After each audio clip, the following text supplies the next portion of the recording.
mainly about kyphoplasty because I do rarely vertebroplasties. We all spoke now indications, but then when it comes to tips and tricks, the success of the kyphoplasty or vertebroplasty depends on your patient selection mainly. Because if you select a wrong patient, your kyphoplasty or vertebroplasty is bound to fail.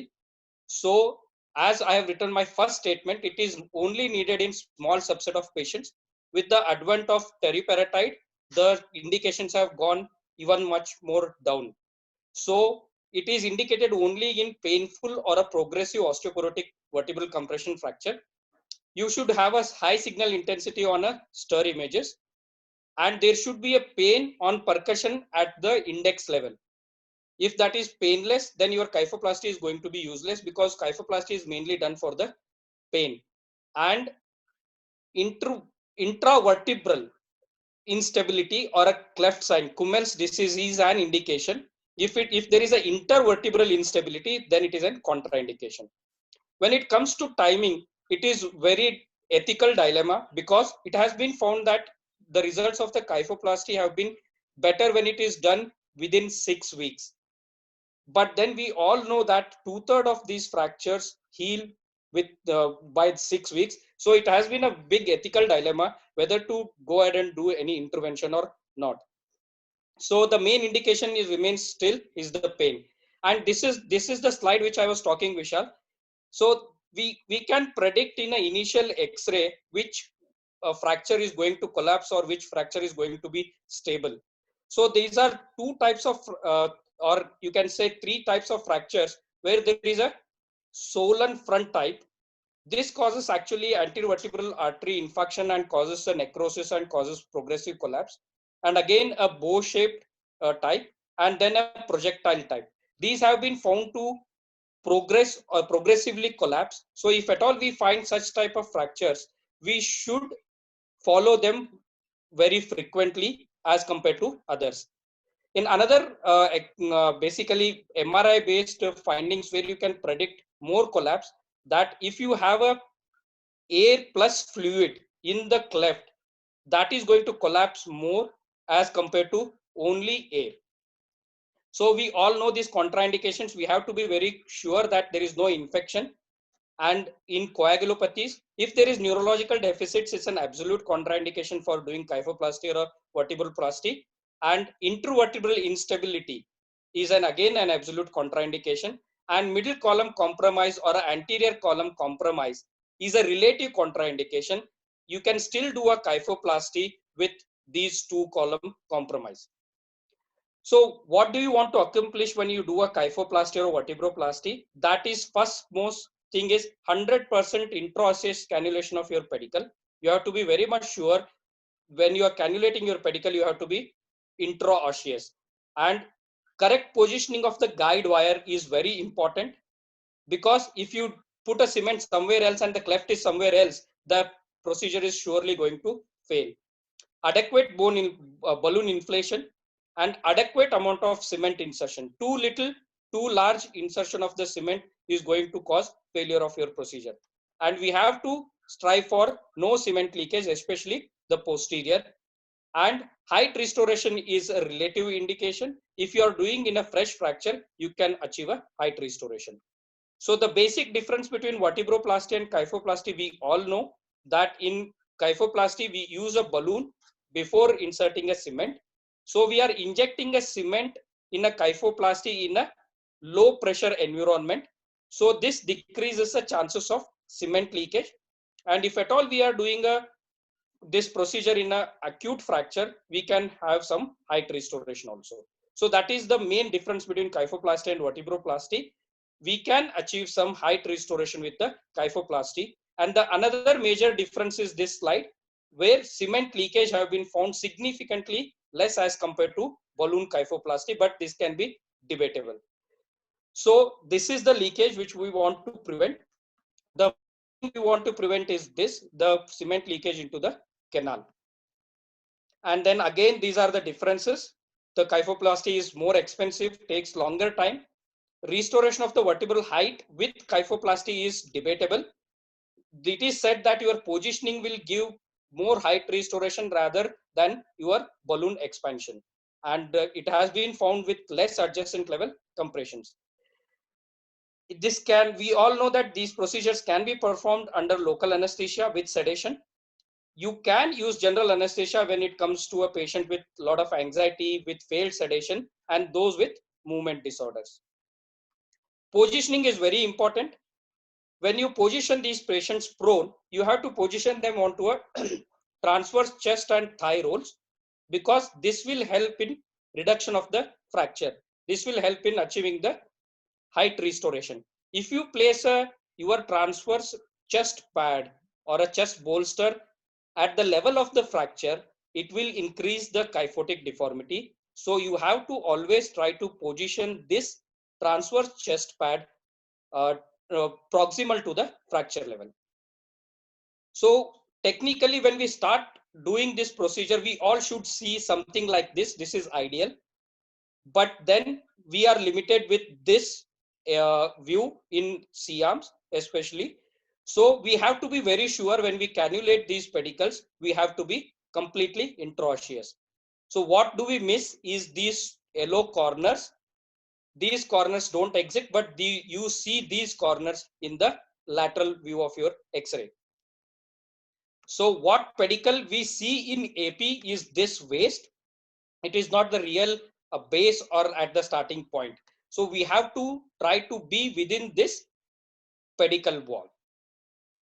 So what do we see when we position and first take a X-ray? That pedicle rings, that is waist of the pedicle, have to be equidistant from the spinous processes. This spinous process in the center will give you a gauge of rotation. Sometimes if you are doing it in a deformed patient, rotation, so then you have to see that your pedicles are equidistant from the lateral margin of the vertebral body also. And your end plates have to be parallel, and posterior cortical margin also have to be parallel. There should not be any overlap, because this will tell you whether you are going to be completely intraosseous in the pedicle or you are going to breach your medial wall of the pedicle. So this is what you have to see. This is a dead AP or a true AP view, where both inferior and superior end plates are parallel, spinous process is in the midline, and both pedicles are at the equidistance from the spinous process and there in the upper half of the vertebral body. Your direction of the needle is going to be from 10 o'clock to 4 o'clock or 11 o'clock to 5 o'clock position, depending upon the fracture. So this is your OT trolley setup typically going to be. So these are the Jamshedji needles. These are the trocar cannulas, and then these are cement filler devices. So we'll go ahead and then we'll see what these do. So when we start doing, you have to mark your skin markings at the lateral edge of the pedicle, maybe in lumbar, if you're doing it in the lumbar level, little farther than the lateral wall of the pedicle. And then once you have to mark your midline. Once you start giving your local anesthetic, you have to dock your needle here and then start infiltrating the periosteum around this area if you are doing a under local anesthesia. Once that is done, these are the Jamshedji needle which come in the set of the kyphoplasty set. This is a Kyphon set. So once you start cannulating the pedicle, you have to see these three positions. So when you are at the lateral border of the lateral wall of the pedicle, you have to be at the starting point of your pedicle. And then when you are at the midline of the pedicle, you have to be again at the midline of the pedicle in the lateral wall. When you are at the medial wall of the pedicle, you have to be at the posterior wall of vertebra.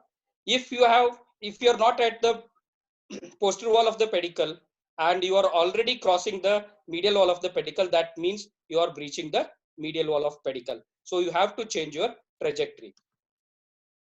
So once that is done, you will pass your guide wire into the Jamshedji needle.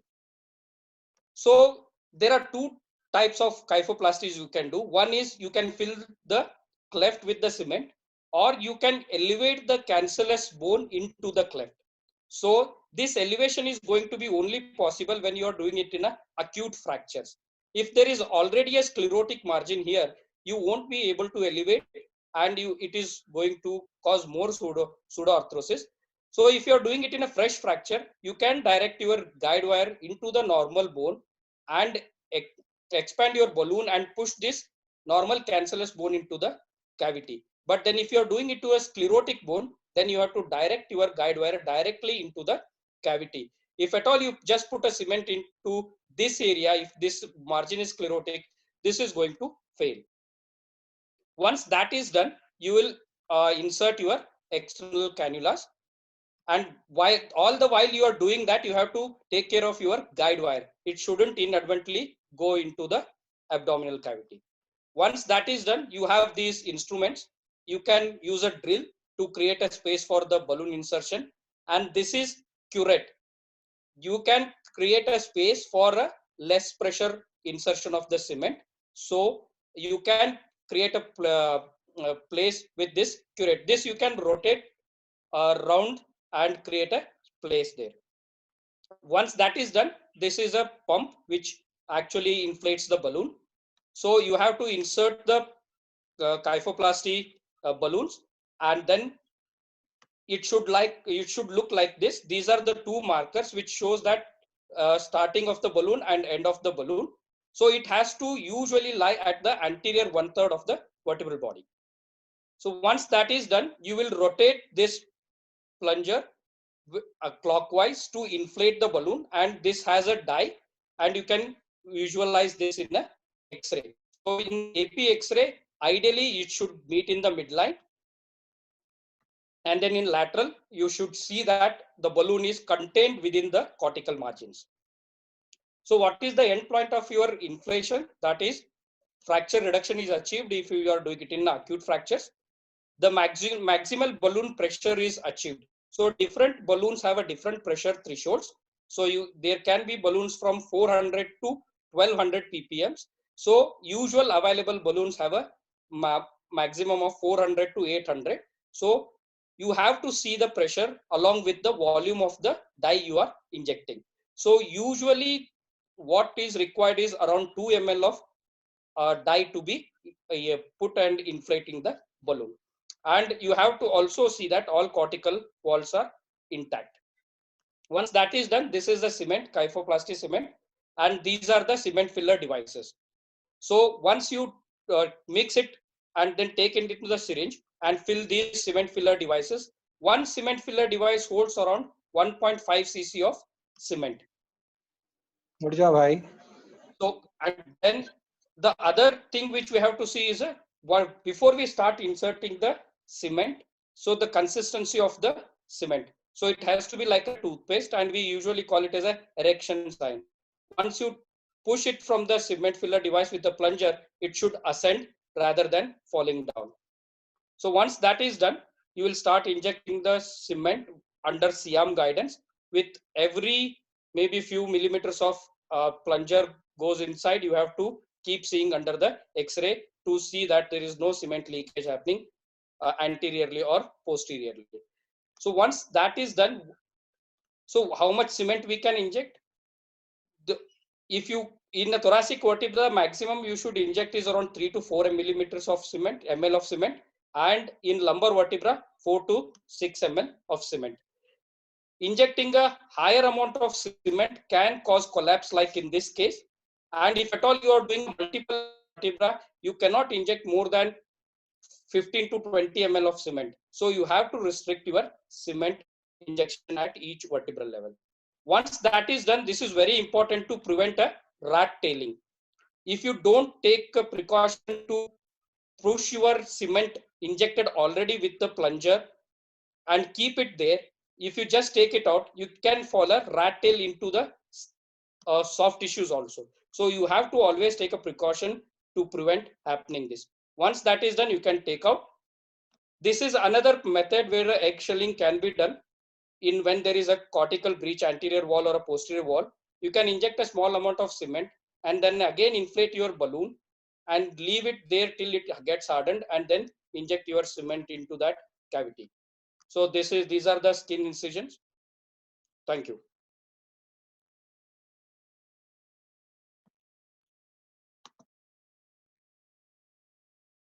Hello, Vishal.